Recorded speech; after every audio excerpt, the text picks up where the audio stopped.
Sis Lance! At sa araw na to, marami nagsasabi, bawal daw ang kanin sa mga aso.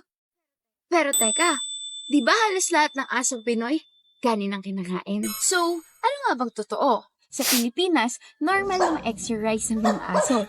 Kasi madali itong ihanda, minsan tira-tira pa nga eh. Tsaka, sanay na sila dito. Pero ang tanong, healthy ba to sa kanila? Paano kung matagal mo nang pinapakain ng kanin ng alaga mong aso? Ang kanin ay walang problema. Pero, kung araw-araw o sobra-sobra, maaari itong makapagdulot ng una, obesity, dahil maraming carbs pero konti ang protein. Pangalawa, diabetes. Kung puro kanin lang, magkukulang naman sa essential nutrients. At pangatlo, skin allergies. Hindi lahat ng aso hiyang sa kanin. May mga aso pa rin predisposed sa mga sakit na ito dahil sa kanilang breed o genetic makeup. Kaya kung magpapakain ka ng kanin sa mga aso, huwag kalimutang lagyan ng karne, gulay, at tamang nutrients para balanse. Huwag din kalimutang kumonsulta sa inyong mga veterinaryo. Yun lang para sa araw na to. Like and follow this page. God bless! Keep safe!